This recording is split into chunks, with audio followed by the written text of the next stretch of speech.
فاتحہ۔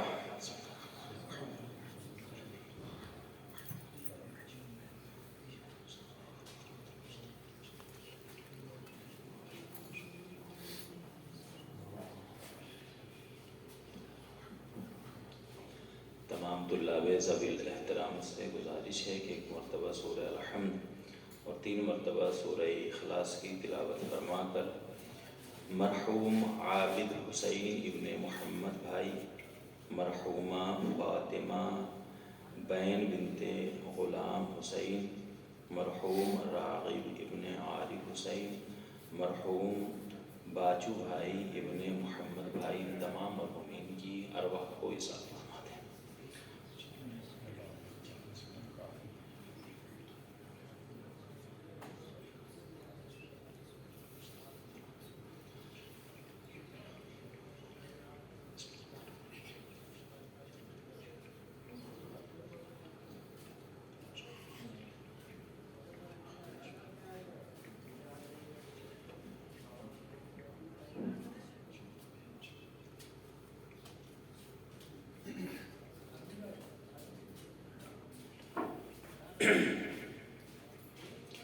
ما شاء اللہ لا حول ولا قوة الا باللہ العلی العظیم۔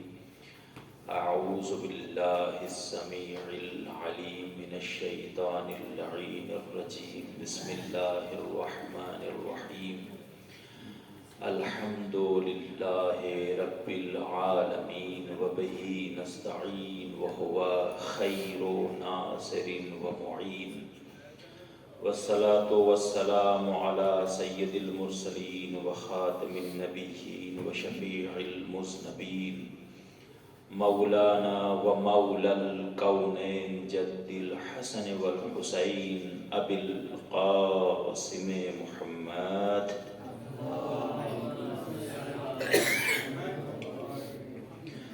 ثم الصلاة والسلام على آلہ الطیبین الطاہرین المعصومین، ولعنۃ الدائمۃ علی اعدائہم اجمعین، آمین یا رب العالمین۔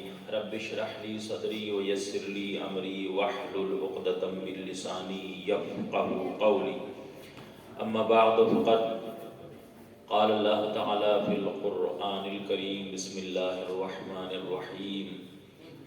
انما المؤمنون اخوة فاصلحوا بین اخویکم واتقوا اللہ لعلکم ترحمون۔ صلوات پڑھ لے بر محمد و آل محمد۔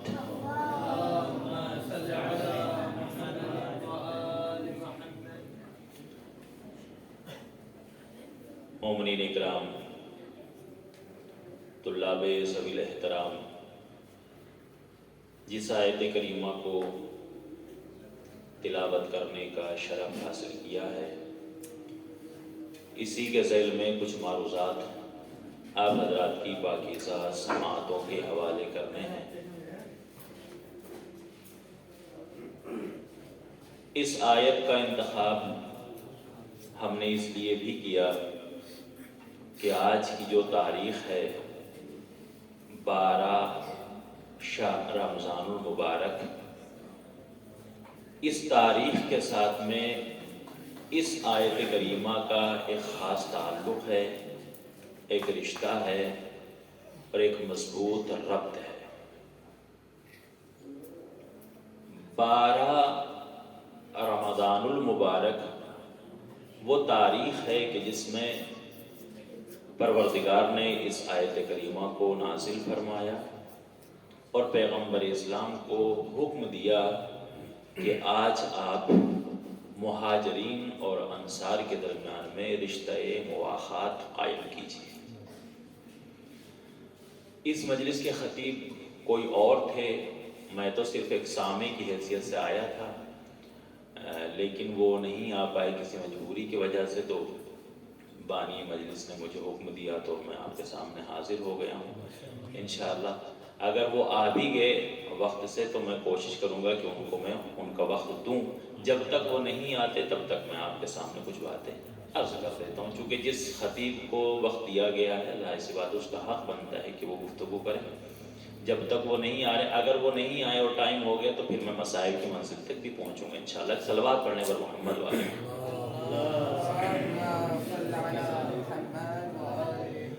مولانا ہاشم صاحب کا حکم ہے اور میں حاضر ہو گیا ہوں، تو چند باتیں بس میں غالباً خطیب شاید آ چکے ہیں، اگر وہ آ گئے ہیں تو آگے تشریف لائیں تاکہ وہ اپنی گفتگو کو پیش کریں مومنین کے سامنے. ایک اور صلوات پڑھنے پر محمد والے محمد.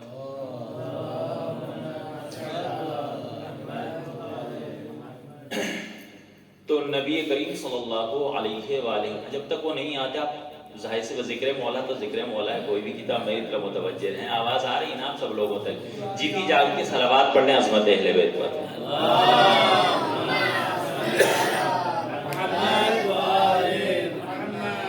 پیغمبر اسلام کو حکم ہوا کہ آپ مہاجرین اور انصار کے درمیان میں آج رشتہ مواخات کو، رشتہ اخوت کو قائم کیجیے. عزیزان گرامی، پروردگار یہ چاہتا ہے کہ مومنین آپس میں مل کر رہیں، اختلاف نہ ہو، نفرتیں نہ ہوں، بیزاریاں نہ ہوں. اسی لیے پروردگار نے ایک ضرورت محسوس کی کہ مہاجرین اور انصار میں کوئی یہ نہ سمجھے کہ ہم افضل ہیں اور سامنے والا مفضول ہے. یہاں پر افضل اور مفضول کا مسئلہ ہی نہیں ہے.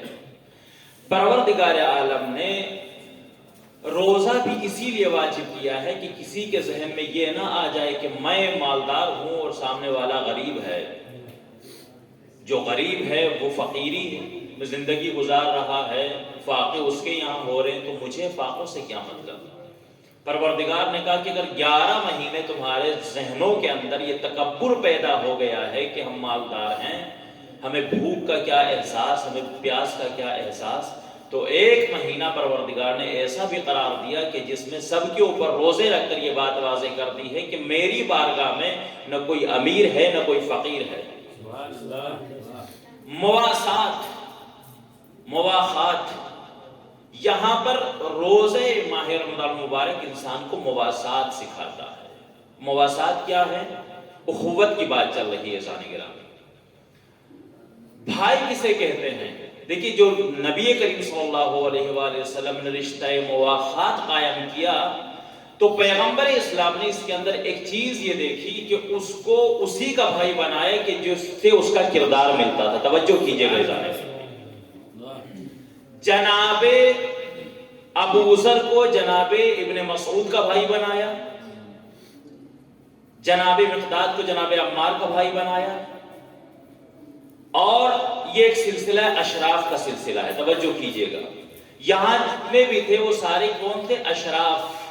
تو شریف کو شریف کا ہی بھائی بنایا جاتا ہے. ایک دوسرا سلسلہ تھا جو اشرار کا سلسلہ تھا. وہاں پر کیا کیا؟ طلحہ کو زبیر کا بھائی بنایا. توجہ کیجئے گا ذرا. طلحہ کو زبیر کا بھائی بنایا، ابو بکر کو عمر کا بھائی بنایا. اور جب سارے مہاجرین اور انصار کو بھائی بنا چکے، ایک مرتبہ مولائے کائنات نے ایک حسرت بھری نگاہ سے، ایک سوالیہ نگاہ مولائے کائنات کی اٹھی نبی کریم کے چہرے کی طرف. پیغمبر اسلام نے بھی علی کی نگاہوں کو پڑھا، کہا کہ علی گھبرائے نہیں، میں نے جو ان دونوں گروپوں کے اندر، ان دونوں گروہوں کے اندر رشتہ مواخات قائم کیا ہے، آپ یہ سمجھ رہے ہیں کہ ان میں سے کسی ایک کو بھی آپ کا بھائی نہ بنایا.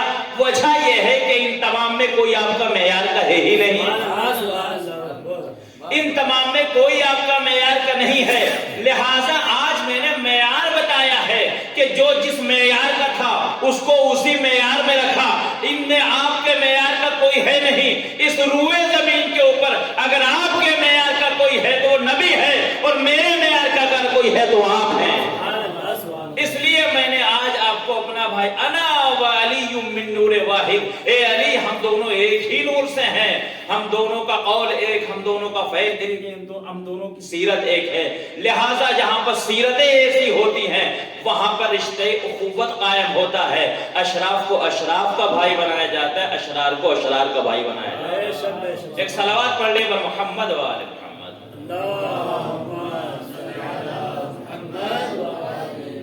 مولانا ندیم صاحب اگر آگے ہوں تو ان کو بھیج دیجیے گا، ایک اور صلوات پڑھنے پر محمد والے محمد۔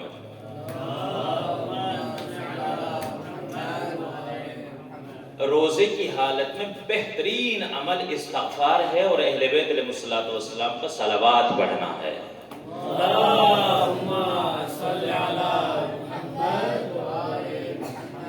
تو عزیزان گرامی، آج 12 تاریخ ہے۔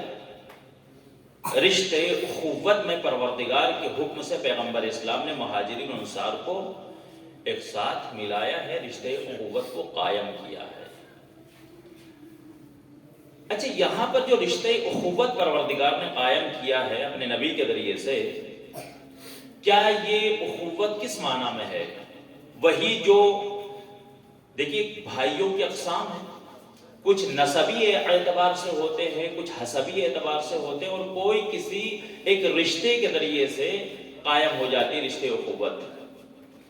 روایتوں میں ملتا ہے کہ ابتداءً جب رشتہ اخوت قائم ہوا مہاجرین و انصار کے درمیان میں، تو وہ ارث بھی پاتے تھے ایک دوسرے کا، لیکن بعد میں وہ شرط ہٹا لی گئی اور پھر یہ ایک رشتہ عام بنا۔ جیسے 18 غدیر کو ہم لوگ جو ایک دوسرے کے ساتھ مصافحہ کرتے ہوئے رشتے اخوت قائم کرتے ہیں کہ میں نے آپ کو اپنا بھائی بنایا، آخر میں پھر 2 جملوں کے ذریعے سے رشتے اخوت کو یہ کہہ کر ختم کیا جاتا ہے کہ میں آپ کے اوپر کوئی حق نہیں رکھتا سوائے یہ کہ اعمال خیر میں آپ مجھے اپنے ساتھ شریک رکھیں گے۔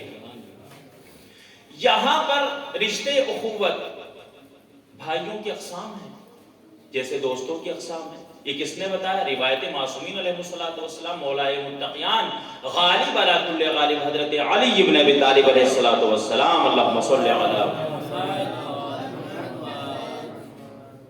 بہت ساری روایت معصومین علیہ الصلوۃ والسلام ایسی ہیں کہ جہاں پر لفظ اخ استعمال ہوا ہے اور اس سے مراد صدیق لیا گیا، بھائی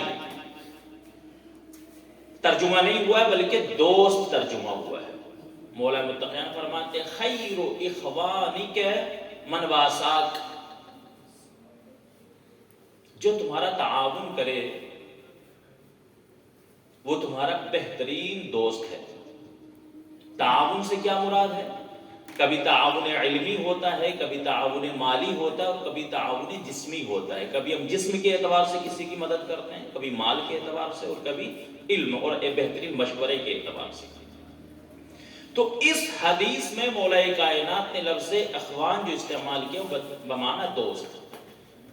دوسری جگہ مولا کائنات فرماتے ہیں خیر الاخوان انصحہم، جو تمہیں سب سے زیادہ نصیحت کرے، برائیوں سے روکے اور اچھائیوں کی تعلیم دے، جو تمہیں سب سے زیادہ نصیحت کرے وہ تمہارا بہترین بھائی ہے، بہترین دوست ہے۔ یہاں پر لفظ اخوان استعمال ہوا ہے، توجہ کیجئے گا گانے گرامی۔ لفظ اخوان بھائی، ترجمہ یہاں پہ کیا کیا علماء نے کہ یہاں پر دوست مراد ہے۔ اخوان تمہارے بہترین دوست وہ ہیں، انصحہم بہترین، دیکھیں دوست سب ہیں لیکن اچھا دوست کون ہے؟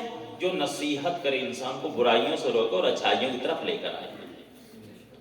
وشرہم اغشہم، اور جو تمہیں دھوکہ دے، کسی بھی اعتبار کا دھوکہ ہو، چاہے وہ روحانی ہو یا جسمانی ہو۔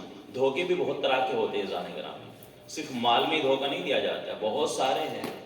نقابیں لوگوں کے چہرے کے اوپر پڑی ہوئی ہیں دوستی کی، مگر وہ اصل جو ہے وہ منافقت ان کے پیچھے چھپی ہوتی ہے۔ تو ایسے لوگ دھوکے باز ہوتے ہیں، چہرہ کچھ اور ہے، حقیقت کچھ اور ہے۔ وَأَشَرُّهُمْ أَغَشَّهُمْ، اور ان میں سے بدترین دوست وہ ہے جو تمہیں دھوکے میں رکھے، تمہیں دھوکہ دے۔ ان 2 حدیثوں سے یہ بات واضح ہو گئی ہے کہ یہاں پر دوستوں کی اقسام بھی ہیں، اور یہاں پر لفظ اخ بمعنی دوست مولا کائنات نے استعمال کیا۔ تیسری حدیث، الاخوان صنفان، دوستوں کی 2 قسمیں ہیں، اخوان الثقہ و اخوان المکاشرہ، 2 لفظ استعمال کیے مولا کائنات۔ ایک وہ دوست کہ جو اخوان الثقہ ہیں، تمہارے بھروسہ مند دوست، آنکھیں بند کر کے جن کے اوپر تم اعتبار کرتے ہو، ایسا اعتبار ہے کہ یہ جہاں بھی ہوں گے میری مخالفت نہیں کر سکتے. مخالفت کرنا تو بہت دور کی بات ہے، اگر میری مخالفت کہیں ہو رہی ہوگی، کوئی لوگ میرے خلاف بات کر رہے ہوں گے تو یہ میرا دفاع کریں گے. یہ کہتے اخوان الثقہ، بھروسہ آنکھیں بند کر کے. اس کے بارے میں مولا کہتے ہیں کہ اگر تمہارا کوئی بھروسہ مند دوست ہے تو اس فَبْذُلْ لَهُ مَالَكَ وَيَدَكَ، اپنا مال اور اپنی طاقت سب اس کے اوپر قربان کر دو. دوسری قسم کس کی ہے؟ اخوان المکاشرہ. یہ کون ہے؟ ہنسی مذاق والے دوست. جو آج رشتے اخوت کا دن ہے، اس لیے میں باتیں آپ کے سامنے عرض کر رہا ہوں. 2 سے 3 منٹ اور یہیں سے ربط مسائل اور ختم ہوا. اخوان المکاشرہ کون ہے؟ اخوان المکاشرہ یعنی وہ دوست جو ہنسی مذاق. مثلا انسان پریشان ہے، دل نہیں لگ رہا ہے، اب اس کا دل کرتا ہے کہ وہ لطائف کی طرف جائے، لطیفے سنتا ہے انسان. جب لطیفے سننے کا کوئی مدرک اور محور نہیں ہوتا، پھر ایسے دوستوں کو تلاش کرتا ہے کہ جو جائیں جہاں پر تھوڑی سی ہنسی مذاق اور انسان کا دل بہل جائے، جس کو کہتے ہیں وقت گزاری والے دوست. اخوان المکاشرہ، ہنسی مذاق والے دوست. یہ کیسے ہیں کہ جب آپ ان کے پاس جا کر بیٹھیے تو مولا کائنات فرماتے ہیں، دیکھیں دوستوں کی اقسام یہاں پر مولا کائنات بتا رہے ہیں. دوست جب آپ ان کے پاس جا کر بیٹھیے تو یہ کیا کرتے ہیں؟ آپ کا دل بہلاتے ہیں، اچھی باتیں بتاتے ہیں، انسان فریش ہو جاتا ہے. اگر اپنی زبان میں کہا جائے انسان کی جو ٹینشن ذہنوں کے اندر ہے وہ ختم ہو جاتی ہے.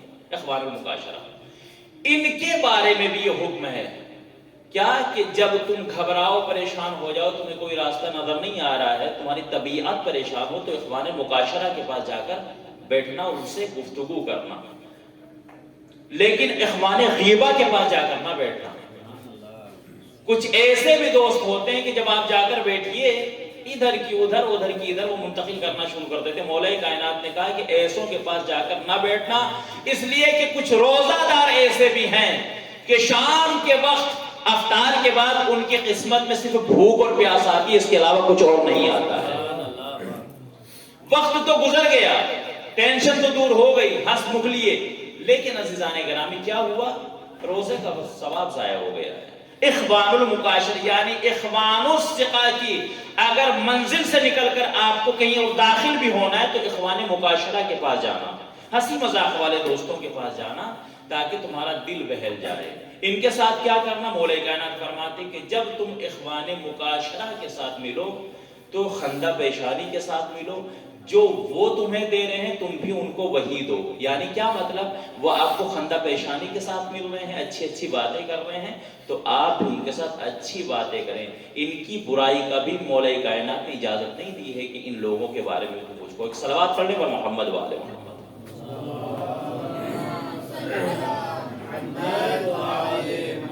عزیزان گرامی، تو پہلا مرحلہ ہے بھائیوں کا. جب اخوان مکاشرہ کی عظمت ہے کہ مولا کائنات کہہ رہے ہیں کہ جب بھی اخوان مکاشرہ کے ساتھ ملو تو خندہ پیشانی کے ساتھ ملو، تو پھر اخوان الثقہ کی کیا منزل ہوگی؟ توجہ کیجئے گا. وہ دوست جو بھروسے مند دوست ہیں ان کی کیا عظمت ہوگی مولا کائنات کی نگاہ میں. اور جب دوستوں کی عظمت ہے تو پھر آپ تصور کریں کہ سگے بھائیوں کی کیا عظمت ہوگی مولا کائنات کی نگاہ میں.